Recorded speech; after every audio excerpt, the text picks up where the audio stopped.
Este é o episódio Platitudes sobre culpa. Tururururu. Eu tenho a minha parcela de culpa. Turururururururururu. Esta música é de um filme de amor. É o amor que gera culpa. Nossa, você foi longe, hein? Para a tradição, especialmente católica, quando você nasce, você já tem um pecado original. Uma fotinha. Diz: você já é herdeiro da culpa de Adão e Eva. Sífilis. Alface. Essa culpa pré-existe a sua existência. Alvará. A culpa é um grande motor de tudo. Todo mundo acaba introjetando, incorporando esses valores inconscientemente. A maternidade vem acompanhada de culpa. Existe uma culpa social. O trabalho vem acompanhado de culpa. Existe uma responsabilidade que não é minha. Você parece sempre devedor de uma perfeição que lhe escapa. Uma culpa que a gente fica só remoendo em vez de usar para o aprimoramento. Nada basta. Eu sempre me sinto culpado. Esse é o Platitudes. Com culpa do carnal. E nenhuma culpa da Gabriela Prioli. Carnal, é culpa minha você não falar tanto quanto as pessoas querem que você fale? Isso fala do desejo das pessoas, né? De novo, eu volto a uma temática tradicional. Se a Gabriela estivesse dizendo alguma bobagem ou enrolando, eu interromperia mais. Mas é uma ideia que, se vocês pensarem, quase sempre é achar que a voz protagonista é a do homem. Tanto que, às vezes, as pessoas escrevem: deixe o professor falar mais. Como se a Gabriela não tivesse título e não fosse também professora, não fosse advogada e mestra e doutoranda em direito. Ou seja, nós estamos sempre transferindo essas culpas. Mas culpa é uma coisa muito importante, porque ela é origem de alguns bons atos. Por me sentir culpado, eu faço algum ato positivo. Por me sentir culpado com alguém, eu compenso. Por me sentir culpado, eu construo muita coisa. Mas em que momento essa culpa se torna um obstáculo? E voltando ao seu exemplo de viés de gênero, é uma coisa muito interessante para a gente pensar. O viés de gênero é culpa minha? Não e sim. Não é culpa sua, porque essa é uma construção social que informa a nossa educação e, consequentemente, todo mundo acaba introjetando, incorporando esses valores inconscientemente. Agora, é culpa nossa porque a gente tem a possibilidade de se educar e minimizar o impacto do viés de gênero no nosso comportamento. Então, veja, é bem interessante isso, porque existe uma culpa social. Existe uma responsabilidade que não é minha, mas, ao mesmo tempo, eu tenho a minha parcela de culpa por continuar propagando uma visão preconceituosa e machista. Então, é o que você falou, a culpa é positiva porque ela pode induzir a um aprimoramento de comportamento. E aí, nesse sentido, a gente pode pensar na vergonha como um instrumento de expulsão do grupo ou de marcação dos parasitas, das pessoas que não contribuem para a evolução daquela comunidade, que atrapalham, que só se beneficiam, mas não querem se comprometer. Mas a gente pode ter uma culpa no efeito negativo, que é uma culpa que a gente fica só remoendo em vez de usar para o aprimoramento. Então, uma culpa que inviabiliza a ação e não que provoca. Pensando no nosso mundo, existe um grave problema ecológico de aquecimento, de queimadas, devastação da Amazônia, plásticos nos oceanos, poluição dos rios. Isso é culpa minha? Existe uma desigualdade social gritante, pessoas passando fome e morrendo. Isso é culpa minha? Existe um problema de violência, de gênero, de preconceitos. Isso é culpa minha? Sempre sim e não. Não fui eu que criei esse sistema, mas eu posso colaborar ou não para o reforço desse sistema. Agora, uma pergunta muito direta. Eu tenho a sensação subjetiva, talvez seja idade, a diferença de idade entre nós, que você é menos culpada do que eu. eu me sinto mais culpado do que você. É? Você acha essa percepção subjetiva uma falsa consciência? Eu acho que eu sou bastante culpada. Eu, inclusive, percebo comportamentos muito nocivos. Se eu, por exemplo, a indisciplina em algumas esferas. Vou dar exemplos claros. Eu vou numa festa e bebo demais. Eu me culpo muito, muito, muito por não ter performado exatamente nos padrões que eu acho que eu deveria performar naquele ambiente. Então, eu tenho uma culpa importante. Eu acho que eu sinto muita culpa de não me comportar numa perfeição mentirosa, boba. Eu sei que é uma convicção besta, mas isso me atinge em algum lugar. Mas no comparativo, talvez eu sinta culpa em menos esferas do que você. Eu acho que eu tenho culpa em espaços muito específicos e sou mais liberta dessa culpa em outros. E eu acho que talvez pela sua educação, mais do que um recorte geracional, eu acho, Karnal. A gente teve educações muito diferentes, né? Eu tive uma presença muito maior, além da geracional, uma presença muito maior da religião. Você ficou mais a parte dessa influência religiosa. Não? Eu sempre acho interessante que você, para conquistar a família do seu marido evangélico, tenha colocado um rosário no pescoço, de forma a conseguir mais simpatia, demonstrando que ela não via qualquer diferença. É fé, gente. É fé, exatamente, fé em Maria, que é o rosário muito comum nos evangélicos. Não, e eu falava que eu queria entrar na igreja tocando Ave Maria de Gounod. E eles só seguem Tudo a a de Schubert, ver, né? Surra de Schubert. Gaiola das cabeçudas. Absolutamente. Eu acho que a religião tem uma questão. Eu tive uma mãe muito normativa, eu tive um ambiente interiorano muito menos cosmopolita do que você num ambiente paulista. Por exemplo, a geração é importante. Veja, eu nasci um ano antes da ditadura militar. Isso faz diferença, porque toda a minha infância e adolescência era, por exemplo, da polícia parando pessoas e cortando cabelos à força. Sim. Claro que isso não me assustaria tanto hoje, mas na época era um fato de repressão de costumes, não apenas a repressão política. E cresci com mais... Por exemplo, eu nunca fiquei bêbado, mas não é uma virtude moral. Eu tenho baixa taxa de assimilação de álcool, segundo um médico me explicou. O meu fígado processa pouco álcool. Então, a partir do segundo copo, fica muito amargo para mim. Meu fígado não processa mais. Então, a bebida fica quase insuportável. Já fiquei alegre, com pernas nem tão firmes, mas assim, acordar na casa de alguém com a cueca no lustre, isso nunca me aconteceu. Com a cueca, não. Né? Mas se eu fico alegre, eu já me culpo, sabe? Eu deveria ter parado antes e tal. Então eu percebo que tem... E eu achei legal você falar que eu cresci a parte da religião, porque a gente fala muito, principalmente nas discussões do Clube do Livro, sobre como a religião informa a vida de todo mundo, né? Mesmo de quem não é religioso. E quer ver, eu me lembro de uma conversa que a gente teve, você me ligou e a gente estava conversando como amigos, e eu te falei sobre como um dito religioso me perseguia, que é quando a parábola dos talentos, quando muito lhe é dado, muito lhe será cobrado. E realmente a minha mãe não era uma pessoa religiosa, meu avô era bem católico. E eu lembro de ter ouvido isso. Minha mãe já falou para mim, mas eu não ficava repetindo isso, não é uma coisa que estava ali. Mas eu devo ter ouvido uma vez, e aí eu acho que eu sou uma pessoa que recebeu muito da vida.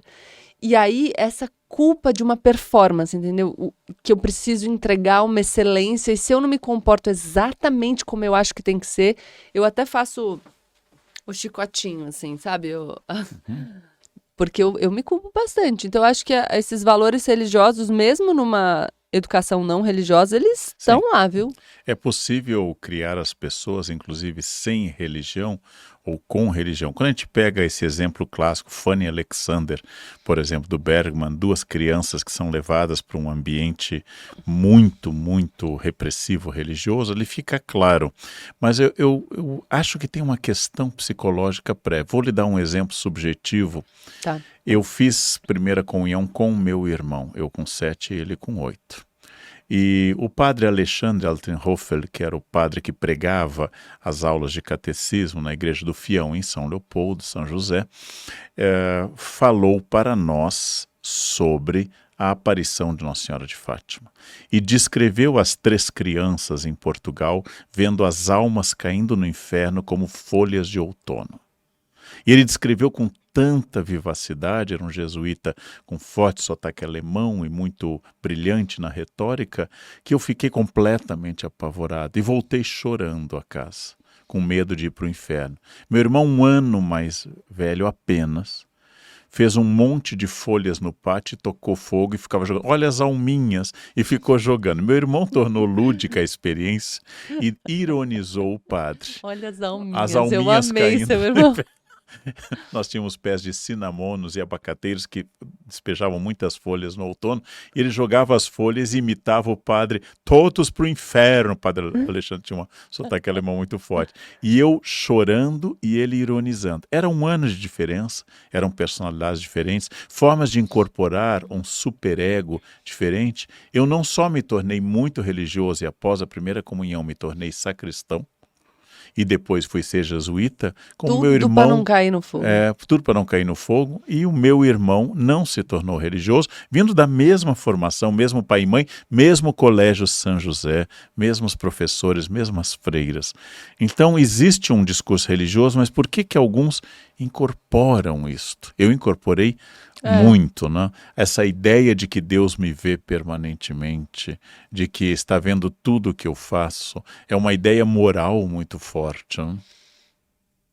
Eu fico pensando se não existem outras coisas pelas quais talvez você se sentisse inadequado e que você precisasse mitigar, minimizar, equilibrar. Mitigar é bonito, gostei. Né? Platitudes, atenuar, mitigar. Com esse comportamento de devoção e culpa, entende? Porque, e aí pensando na questão psicológica, a gente cresce e vai se percebendo. E a gente se percebe em relação a um padrão que nos é comunicado. Quais são os valores dessa sociedade na qual você foi inserido, quais são os valores dessa família na qual você foi inserido. E por mais que você não externalize todas as suas idiosincrasias, as suas aptidões, os seus desejos, você os sente. E aí fico pensando se quando a gente se sente desviante daquilo que nos foi comunicado, eu não sei, a gente não incorpore com mais ênfase, mais rigor essa culpa. Veja que curioso, porque você é uma mulher inteligente e eu sou muito, muito apto a julgar a inteligência dos outros. É uma habilidade que eu tenho que eu me orgulho. A pessoa está lá falando em línguas, em latim, eu sei que ela é uma burra repetidora. Ou por vezes tem uma formação mais fraca, mas tem ideias originais, faz ligações originais. Você é uma mulher inteligente, obviamente sucesso. E você tem, como eu, nós já conversamos sobre isso, certa síndrome de impostor. Ou seja, nós dois temos síndromes de impostor. Eu acho sempre que eu não sou tudo que as pessoas acham que eu sou. O que é verdade, eu não sou tudo que as pessoas acham que eu sou. Eu não sei tanto quanto as pessoas imaginam que eu sei. Então, de onde vem essa síndrome de impostor que nós compartilhamos? E os nossos inimigos vão dizer, não é síndrome de impostor, é simples autocrítica. Não, eu acho que aí sobre a síndrome do impostor, eu acho que tem. Eu vou falar algumas coisas que eu penso. O primeiro, um traço positivo de autocrítica mesmo, que o inverso é o efeito Dunning-Kruger. Então, por mais que você se especialize num assunto, a gente já sabe por algumas pesquisas que o maior especialista não tem o grau de confiança do absoluto ignorante. E isso porque o absoluto ignorante, ele não tem repertório suficiente sequer para perceber a própria ignorância, porque perceber que você não sabe o suficiente sobre determinado assunto pressupõe algum conhecimento sobre aquele assunto. Então, acho que tem isso, e isso é uma coisa boa, porque te ajuda a perseguir a excelência. E perseguir a excelência, já talvez fazendo um gancho para um outro episódio do Platitudes, é neurologicamente benéfico, porque a gente constrói novas conexões no cérebro e porque a gente libera neurotransmissores que nos causam prazer, porque a gente desequilibra a balança por um lado de sofrimento e dedicação, porque aprender uma coisa nova e buscar excelência demanda comprometimento, e isso não é prazeroso em si, a obtenção do conhecimento que é. Então, acho que tem isso. Acho que a síndrome do impostor decorre também da necessária consciência mais ampliada que você tem de si mesmo. O que o outro tem de você é sempre um recorte. Seja, a gente fala muito isso nas redes, mas pessoalmente é também um recorte. Em toda relação, você não se entrega inteiro. Porque existem questões inconscientes ou que aparecem na consciência de maneira muito superficial que você não acessa na completude. Você tem consciência da sua complexidade, dos seus medos, das suas culpas, das suas vergonhas. O outro não, e ele nunca terá. Então, sempre a gente tem a sensação de que o outro não nos vê na inteireza.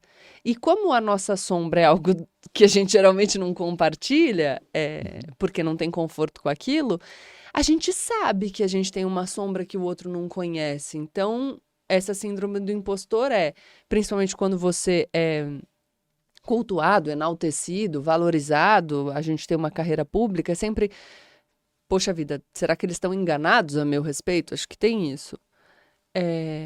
E eu acho que tem uma coisa nessa existência pública que não precisa ser pública como a nossa, mas quando você é um professor, quando você tem um papel de liderança dentro da empresa, ou quando você tem ascendência sobre outras pessoas em qualquer lugar, que é o quanto as pessoas depositam em você uma expectativa de melhoria das próprias vidas. E aí esse peso da responsabilidade, em alguma medida, você minimiza com a síndrome do impostor, porque você se dá uma desculpa para se eventualmente você não performa a contento. Entendeu? A culpa como recurso aí.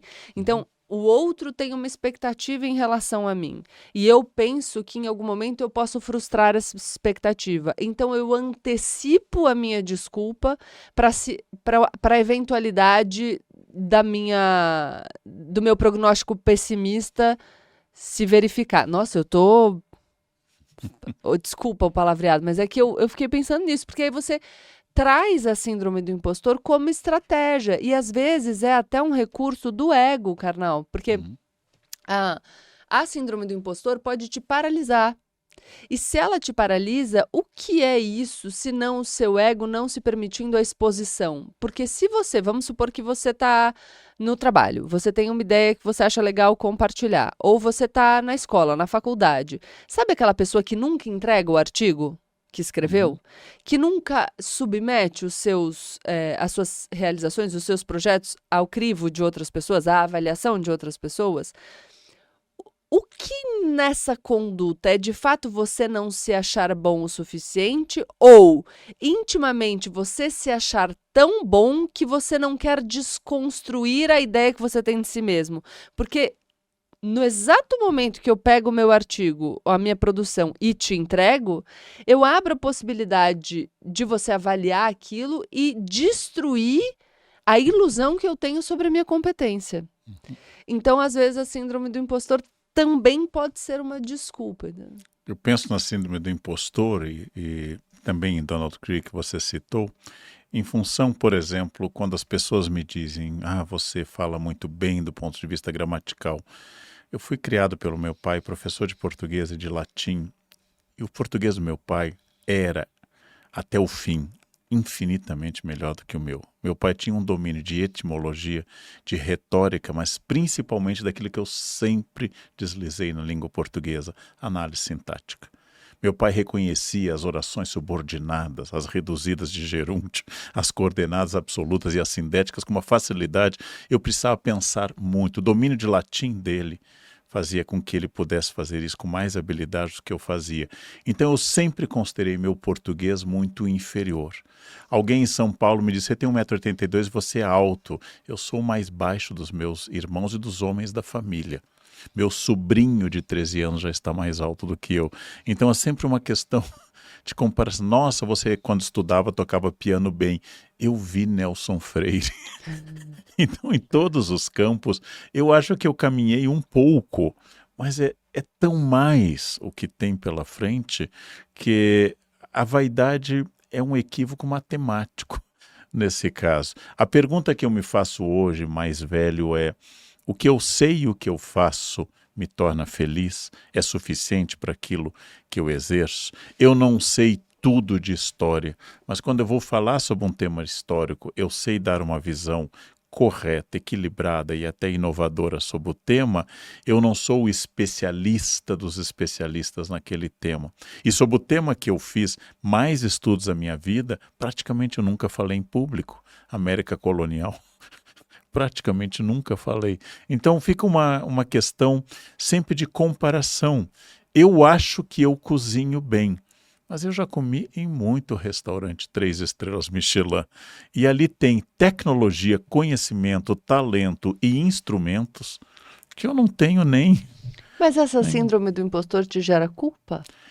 Eu acho que já me gerou mais. E hoje eu acho que ela pode ser até, você tocou na sua análise, pode ser até produtiva. A culpa pode ser produtiva. No canto de sábado de aleluia, no canto da cerimônia do fogo que antecede a Páscoa, tem um hino que se chama Exultet, exulte de alegria a multidão dos anjos, e no meio do hino há uma frase de origem agostiniana que é: ó Félix culpa, ó feliz culpa que gerou tão grande Redentor. Ou seja, que a culpa pode ser uma mola, uma alavanca para algo melhor. É por me sentir culpado ou vaidoso, nesse caso se aproximam, que eu reviso tanto os meus textos para jornal. Uhum. E é por me sentir culpado ou vaidoso que eu vou ter cuidado com o que eu vou dizer nas palestras, e nem sempre tive, e nem sempre disse a coisa mais feliz que eu gostaria. Então, isto pode ser uma mola propulsora. Quando nós decidimos fazer algo, como o Clube do Livro, podcast, existe uma ambição misturada com uma noção de que nós não somos os melhores dos melhores em todos os campos.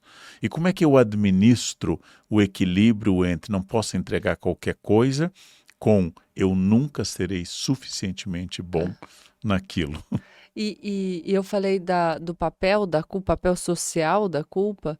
Eu acho interessante porque muitas vezes a gente fala do excesso e um excesso paralisante, mas é importante pensar no papel social que a culpa tem. E até por isso, enfim, as religiões são aparatos de coesão, de organização social muitíssimo eficientes. Por isso, inclusive, que elas crescem tanto. Mas vamos pensar nos primeiros grupos, nos primeiros homens que se unem em grupos. Você precisa de uma organização que permita coletar alimento e repartir entre o grupo. Então, se você tem um parasita no grupo, uma pessoa que só quer se beneficiar do que o grupo proporciona, mas não quer colaborar para o grupo, é interessante que seja cultuado um sentimento de culpa, ou que os outros integrantes do grupo culpabilizem essa pessoa, inclusive com uma pena de ostracismo, por exemplo, porque ela atrasa a evolução do grupo. Uhum. E aí, se a gente pensa numa sobrevivência do mais apto, não só no nível individual, mas também uma competição entre grupos, que é uma ideia que o Jonathan Haidt coloca na Mente Moralista, que foi um livro que a gente também leu numa edição passada do Clube do Livro.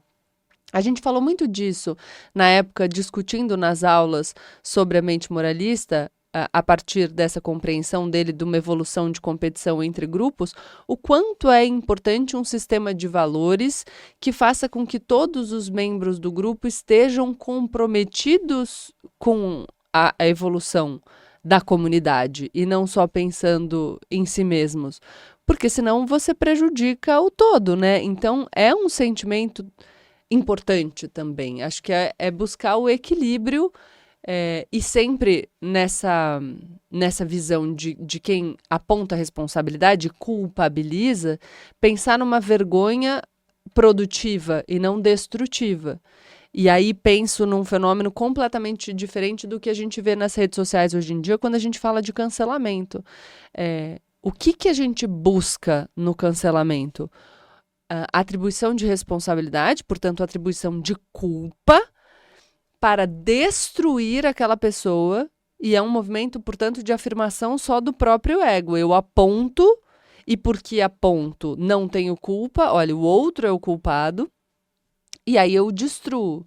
Quando a culpa é importante para a coesão social e para a produtividade, quando eu aponto no sentido de buscar um remendo, um aprimoramento e, consequentemente, uma vantagem comparativa no sentido da contribuição desse indivíduo para o grupo. Então, a lógica do cancelamento é uma lógica de culpa, de vergonha, não produtiva. E a lógica do cancelamento é uma lógica de atacar no outro uma culpa por espelho. Então eu sinto, por exemplo, algum preconceito em relação a mulheres, a negros e a gays, e eu vejo alguém expressar esse preconceito, o cancelamento, que no caso o preconceito pode ser até criminalizado, essa pessoa está refletindo algo que se passa no fundo da minha existência. Eu tenho uma amiga, Gabriela, chamada Flávia Galitati, que tem um filho, Matias, e ela desenvolveu a teoria que a placenta contém um vírus. Este vírus detona um processo de culpa permanente. E o outro desequilibra algumas racionalidades, porque na defesa do seu rebento você é capaz de insanidades extraordinárias. A maternidade despertou culpa em você? Muita culpa e mais do que eu achei que provocaria. Como eu compreendo, já compreendia quando engravidei, que essa expectativa em relação à maternidade ela se desenvolve a partir de um ideal inatingível, extremamente restrito, eu já sabia que esse era um mecanismo de colocar esse ideal como um norteador de todas as maternidades, um orientador de todas as maternidades, e que esse ideal, consequentemente, só funciona para gerar culpa. Então, essa culpa é um instrumento, como em outros aspectos pode ser positivo, mas um instrumento de controle que recai, especialmente sobre as mulheres, de quem é esperado o cuidado com a criança. Então, eu já sabia disso.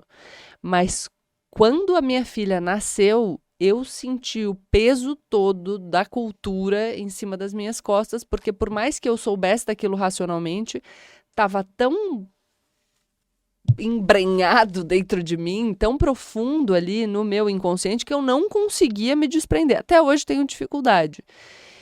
E eu percebi que a culpa crescia à medida que a educação da minha filha é muito diferente da minha. A minha realidade é muito diferente da realidade da minha mãe ou da minha avó. Então era como se, por estar fazendo uma coisa nova, eu senti o peso da culpa. E aí, claro, a gente sabe, todas as mulheres sabem, que se por acaso acontecer alguma coisa, é sobre nós que vai recair a culpa. Que os dedos serão apontados para nós. Então, a gente sente por antecipação um medo e um receio dessa culpa que nos será atribuída. E disso a gente não tem dúvida, porque de nós é esperado cuidado. Mas é um instrumento de controle poderosíssimo. Eu diria, inclusive, que é pensado como instrumento de controle, né? Mas é muito difícil escapar. Porque exatamente a cultura vai se tornando tão poderosa que fica aquela metáfora de que o peixe não sabe o que é água. O peixe não sabe o que é água porque vivendo nela, não tendo outra experiência, aquilo é a totalidade. É o conto da Aia. Você acaba, através desta obra extraordinária que virou série, você acaba naturalizando relações de dominação e produz culpa em quem não se enquadra naqueles processos, por vezes absurdos, como no conto da Aya, por exemplo. Mas a culpa é um instrumento de controle, a culpa é uma internalização, o sistema perfeito de prisão é aquele em que você não se sente preso e, inclusive, glorifica a culpa.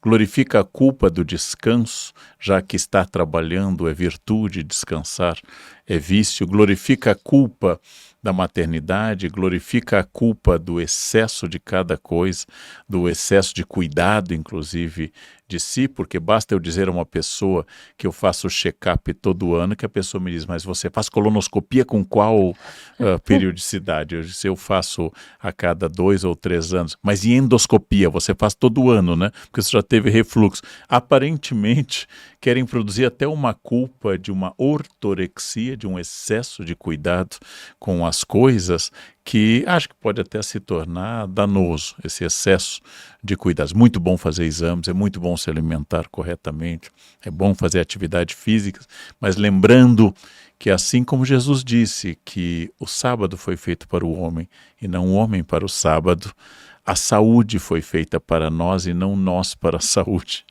Então, gastar toda a energia por causa de culpa, mantendo alguma coisa, pode ser danoso a esse respeito.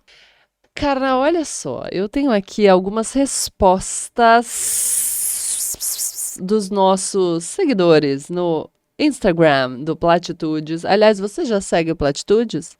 Segue a gente. Se inscreve no Spotify, no YouTube.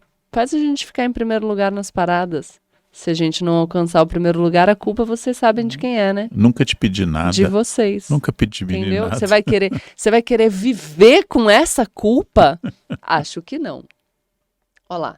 Busco deixar a culpa de lado. A Yasmin Almeida falou. Busco deixar a culpa de lado e tento me responsabilizar pelos meus atos.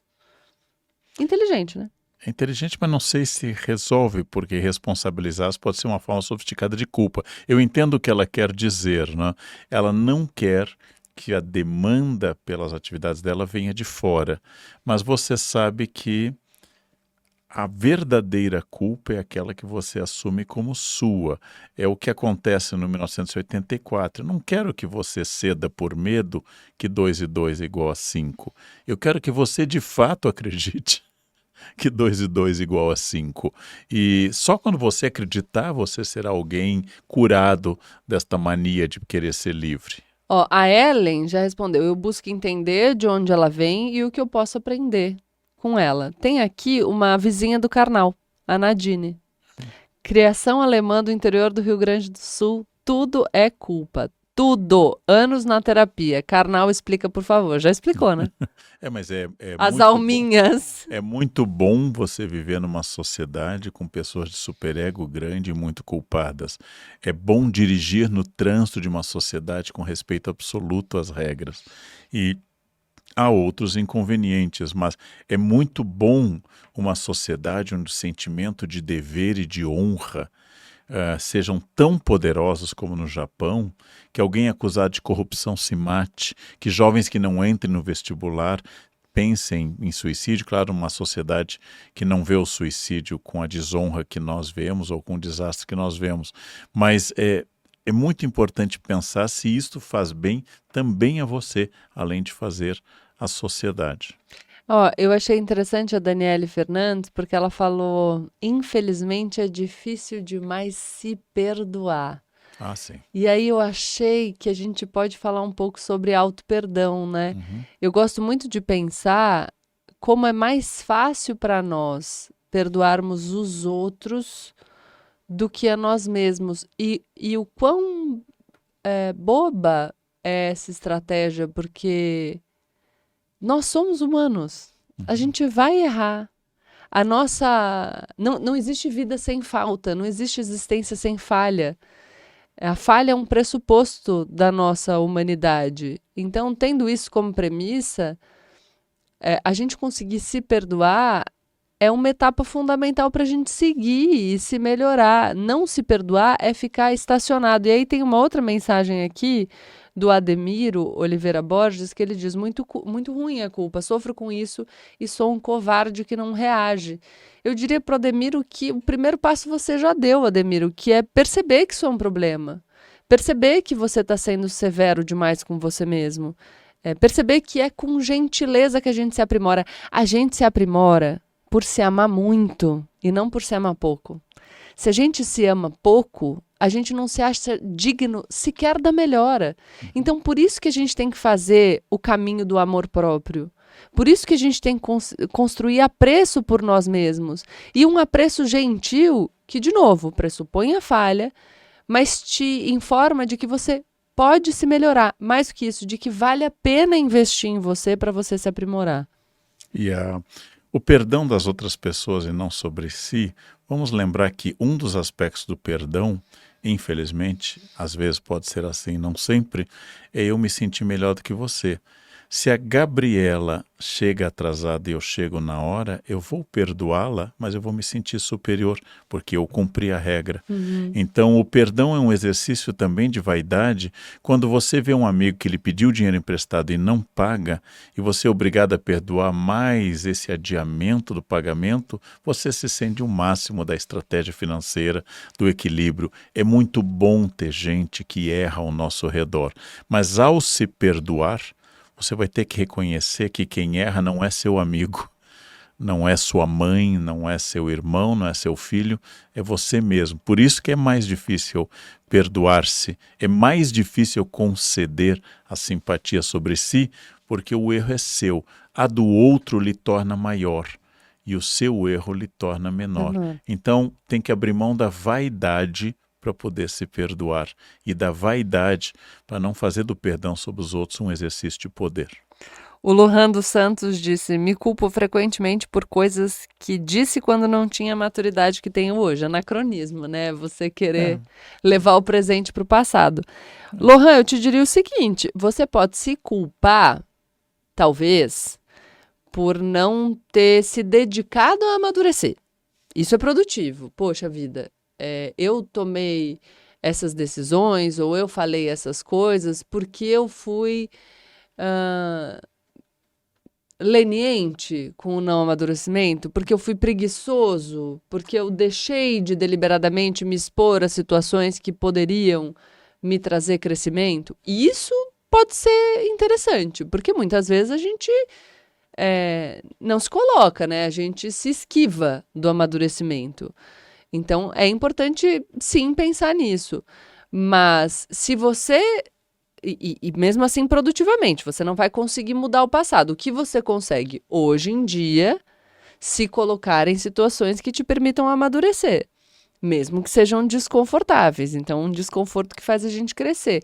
Agora, ficar olhando para trás e se martirizando por algo que já aconteceu, não vale a pena. Na verdade, se houve esse esforço e você identifica um erro aqui, você cresceu e não o comete mais, isso funciona como você observar uma redação que você fez no 4º ano do ensino fundamental e comparar com uma que você fez na faculdade. Você não deve ter culpa pela seu pensamento ou sua escrita no 4º ano do fundamental. Você deve mostrar como você cresceu. No passado você disse isso. A vida lhe proporcionou uma evolução tamanha que você considera aquilo uma imbecilidade, que bom, aquela é uma redação infantil. Você cresceu. Agora, se você continua, como dizem os árabes, eu adoro, alguém lhe engana uma vez, é demérito da pessoa que lhe enganou. Alguém lhe engana uma segunda vez, o demérito é seu. Se você continua insistindo no erro, aí não é o errar é humano, aí é imbecilidade mesmo. Você precisa fazer do erro uma maneira de crescer. Se o erro não for pedagógico, ele vai ser reincidente. Se ele não lhe ensinar alguma coisa, ele vai voltar. O Jackson Santos disse, assumo parcialmente, mas não sou suficientemente idiota para acreditar que controlo tudo. Um pouco o começo do episódio, né? Agora eu vou te fazer uma pergunta polêmica. Polêmico, vamos lá. A gente evoluiu como sociedade para falar dos nossos defeitos estruturais e de como isso tem impacto na vida, na performance, no desempenho das pessoas.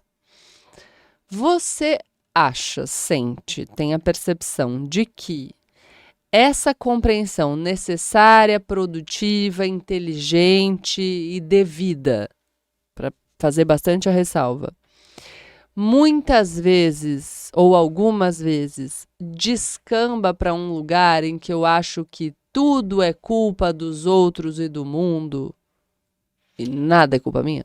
Você usa no início um verbo que o historiador resiste, que é a palavra evoluiu. Tá. Se nós evoluímos, é bastante problemático. Eu vou ter que estabelecer o que é melhor. Por exemplo, se eu sou mais feliz do que era Descartes sob o absolutismo, ou se eu sou mais feliz do que era Tomás de Aquino na Idade Média. Então, nós evoluímos. Eu acho que nós nos transformamos a partir de novas realidades, de tecnológicas, sociais, econômicas, até novas perspectivas antropológicas. Então, eu acho saudável hoje que você entenda que você não é o centro da culpa. Mas se isso serve para isentar o seu protagonismo, a partir do pensamento de hoje, que não é mais evoluído, é apenas diferente, a partir do pensamento de hoje, eu não posso deixar, vou usar uma expressão mais popular, de trazer meu esfíncter para a reta.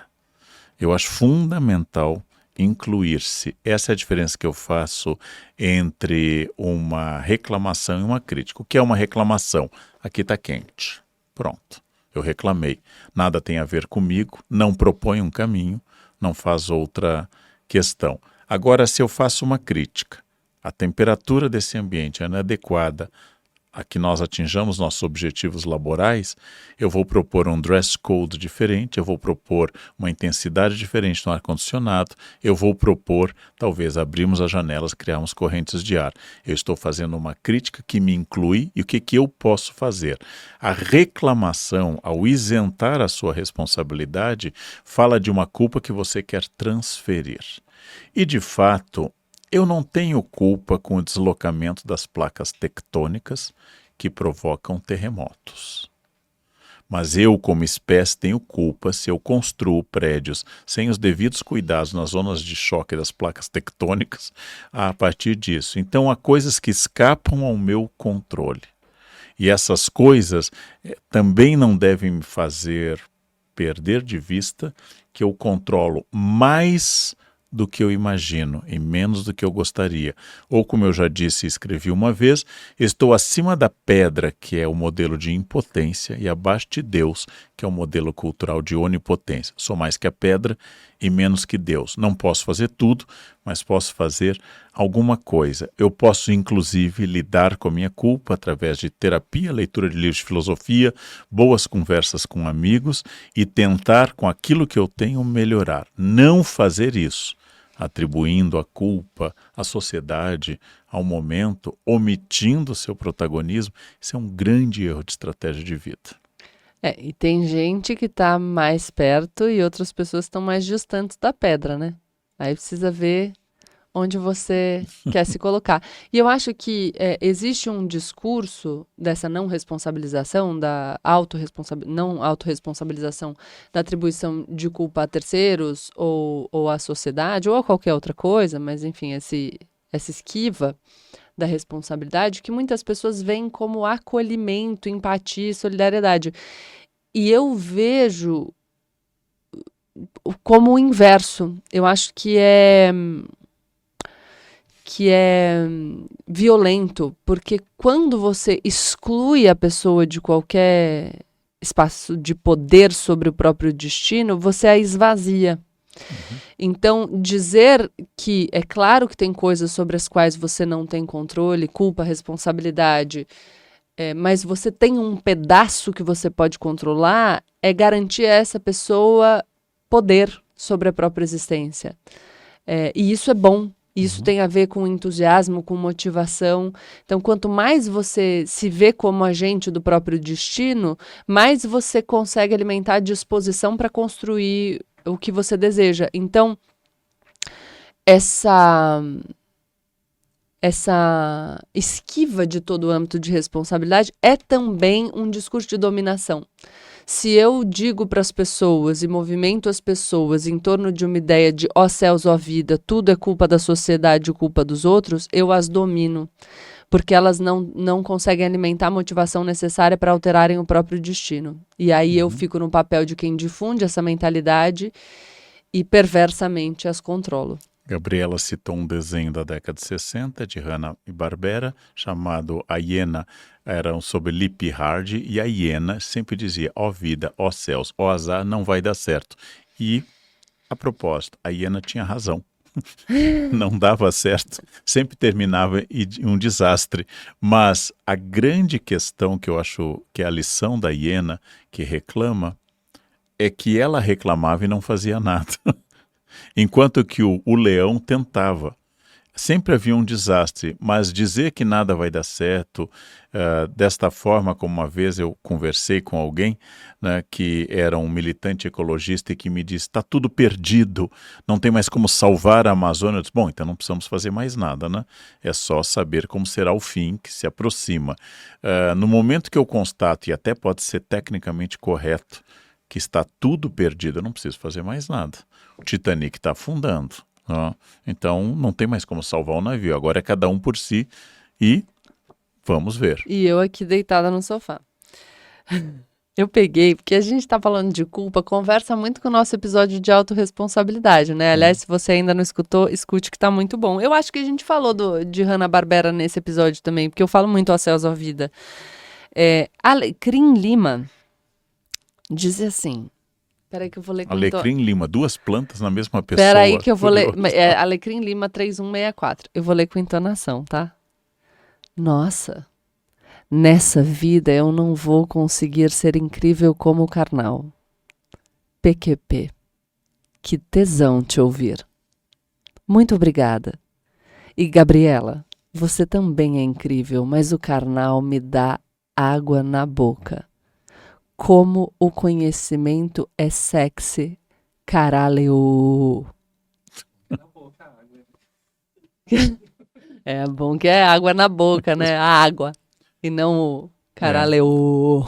Independente da origem e objeto, a nossa vaidade sempre gosta de ver elogios dos sinceros aos não sinceros. Duas questões. Você pode acreditar em reencarnação, então se nessa vida você diz, significa que há uma outra chance, e tudo que um ser humano conseguiu, outro ser humano pode conseguir. A grande questão é avaliar qual o preço que você está disposto a pagar por isso, né? Mas você não é um ser humano, Karnalzinho, você é um deus. Ah, não, no máximo um semideus. Sabe a pedra? Tem gente que está mais perto da pedra. Karnal está mais perto de Deus. Deus, é absolutamente falso. Absolutamente falso. É sempre... Ai, humilde. Não é o superlativo erudito sintético de humilde, humílimo. O Jeová... Ai, gente, Jeová! Esse está mais perto de Deus. Jeová tá aqui, Jeová 283. Deveria responder também pelo menos um comentário elogiando. Porque senão, como vou realizar meu sonho de saber que vocês leram o que eu comentei com meu português super errado e olha que comento na rede dos dois risos. Jeová! Lemos! Mas é que Quer Jeová, dizer, eu li. Lê também para ele saber português está errado, você mas leu. ele fala hebraico, Jeová. Aqui, né? ó. Lê também. Yahvé. E aqui, onde está o Jeová? Deveria? Porque se não vou realizar meu sonho de saber que vocês leram o que eu comentei com meu português super errado, e olha que comento na rede dos dois, RS, a homenagem ao meu estado. Viu? Eu acho aço, RS. Eu tenho aqui um caos gigante, tá? Posso ler pra gente comentar? Pode. Peraí, Mauro Felipe 2297. Não sei se vocês leem o comentário daqui, mas girei pelo tema, a gente lê. Eu tenho um estilo mais introvertido. Não sei se tenho algum problema ou é só a personalidade. Fiz terapia por 3 anos, passei também na psiquiatra. Me foi recomendado um remédio que é usado em bipolaridade e esquizofrenia. Não tomei, porque seria muito custoso, além de afetar a libido e o metabolismo, não quero ficar gordo. Não desista. Chegarei onde quero chegar. Tenho também dificuldade de concentração. Eu viajo muito. Mas não sei se é algum problema ou só a personalidade. Mas sempre entreguei minhas demandas, sempre fui um funcionário muito bom, mas já ouvi muitas vezes sobre essa minha personalidade, críticas que considero invasivas demais. Ah, precisa interagir mais. Ah, precisa mostrar mais interesse. Parece que tudo tanto faz para você. Se eu estivesse conversando com seu colega de trabalho, se intrometa, entra no assunto. Ele fala vários outros exemplos. Quem não é visto não é lembrado, enfim. Eu saí da minha última empresa, acabou meu departamento. Recentemente consegui outra oportunidade numa grande varejista. Mas o primeiro dia foi justamente um workshop. Obviamente, sem conhecer ninguém, fiquei mais de canto. Meu chefe veio, então, me cobrar de maneira passivo-agressiva, dizendo que eu poderia ir embora se quisesse, pois não estava interagindo. Achei desrespeitosa essa crítica num primeiro dia e na segunda-feira seguinte eu pedi desligamento. Karnal fala sobre isso e quis colocar aqui os meus 2 centavos. Exigências de personalidade são muito invasivas. Me deixe ser invasivo, ele quis dizer introvertido, em paz. Não, o que eu fico pensando é que talvez as pessoas te deixem ser introvertido em paz. O que talvez você precise deixar é as pessoas quererem trabalhar com pessoas não introvertidas. Veja, existe um espaço de liberdade seu, de ser como você é e ter alguma resistência à mudança ou uma impossibilidade de mudança, depende da sua compreensão sobre si mesmo. Mas existe uma possibilidade das outras pessoas de escolherem para as suas equipes personalidades com as quais elas se identifiquem mais, não? Eu acho que seria bom você ler um livro que eu e a Gabriela recomendamos, que é Estranhos a Nós Mesmos.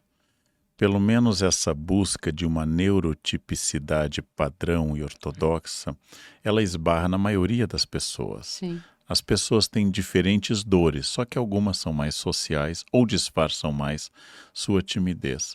Se você pegar uma pessoa para quem tanto faz e fez disso um lema de vida, que é o Meursault, do Estrangeiro, de Camus, ele vive dizendo isso, a Metegal, tanto faz. Diz para a namorada, quer casar comigo? Tanto faz. E quando ele toma uma iniciativa, ele mata uma pessoa. Ou seja, quando ele sai do tanto faz, ele comete um erro estrutural que lhe custará a vida, como o livro de 1942, não acho que seja spoiler. Essa questão diz respeito a você saber que você tem características de introversão e outras, mas você é obrigado a trabalhar. Então, com terapia, não é o remédio que pode lhe deixar assim, mas a terapia vai lhe ajudar a negociar com o fato. Sejamos objetivos e diretos, que você nesse momento parece não ter renda para se isolar numa grande fazenda belíssima, onde você não precisa interagir com as pessoas. Se você precisa interagir, você precisa tomar medidas para fazer disso, sem violência pessoal, a capacidade de, naquele espaço, conversar com as pessoas e se interessar como um exercício. Não tem como escapar disso. É mais fácil para uns, mais difícil para outros, mas como você não pode se isolar ainda, estabeleça uma meta que você, através do auxílio terapia, durante os próximos 15 anos, você vai fazer concessões sociais e vai fazer a sua caixinha a todo instante para poder uma vida autossuficiente. Absolutamente. Que não é uma vida ruim, pelo contrário. Não? É muito difícil conviver com as pessoas, quase nunca vale muito a pena, mas às vezes é necessário fazer isso. Eu me lembro de um filme que a menina diz, eu não gosto é de gente. Não, a humanidade é maravilhosa. Agora, pessoas individualmente Exatamente. consideradas Um é pouco dificílimo. a ideia do biógrafo do Rousseau. Né? Ele amou a humanidade, mas odiou o seu semelhante. Ana Amélia disse, eu sou que nem mãe. Não sei como alguém pode não gostar desses dois. Ana Amélia, eu sei. Ana Amélia, se a gente sentar 15 minutinhos e eu te disser tudo aquilo que em mim tem para não gostar, olha, eu não vou parar de falar um segundo. Não existe, inclusive, eu quero falar de uma pessoa que eu conheço que não é você, Gabriel. E essa pessoa me perturba por ser doce demais, positiva demais. Não sou eu? Não é você. É outra pessoa doce e positiva. E essa pessoa me recebe sempre dizendo como Deus me abençoou, como todo dia é lindo. Essa positividade tóxica, eu estou muito mais encarando gente azeda do que gente que faz mal a uma possível diabetes familiar que está latente na minha genética. É tão doce, gente. que é quase insuportável. Eu, Leandro, estou com problema de hérnia de disco que me causa dores atrozes. É para o seu bem, você vai resolver, vai ser cada vez melhor, etc. Parece que não existe dor, não existe problema, não existe nada. Como me irrita aquela pessoa que eu estou feliz comendo uma refeição e me diz que lá em Bangladesh tem uma criança passando fome, logo eu não posso comer essa refeição. Porque se você não comer essa refeição, a criança em Bangladesh vai parar de sentir fome. Exatamente. Assim, ó. No exato momento. Então, assim, eu não gosto das pessoas sempre azedas, negativas, mas ultimamente eu estou achando que a positividade tóxica denunciada por Byung-Chul Han é ainda pior. Cuidado com as pessoas com muitas flores e citações motivacionais. Elas escondem coisas extraordinárias. Mas, carnal, isso é a sua dor. Sabe o que você devia fazer? Para pensar em quantas coisas maravilhosas você tem na sua vida. Tenho. Esse foi mais um episódio de Platitudes. Com Leandro Carnal e Gabriela Prioli. Você se sente culpada? Este é o episódio Platitudes sobre culpa, com Leandro Carnal e Gabriela Prioli. Fizemos a chamada. Eu não sabia que era chamada. Tem também o shopping, né, aqui do lado. Eu gosto de sair e ver pessoas. Eu gosto de sair e ver pessoas. A fiadinha entre Churchill e De Gaulle, conhece? Não. Churchill saía muito bem nas fotos, De Gaulle muito mal. Aí De Gaulle pergunta ao Churchill, como é que você sai? Eu digo queijo. Aí fazem a foto, Churchill sai bem, de novo De Gaulle sai mal. Ele diz, mas você diz... Você não diz cheese, não, diz fromage. Uma piadinha bilíngue.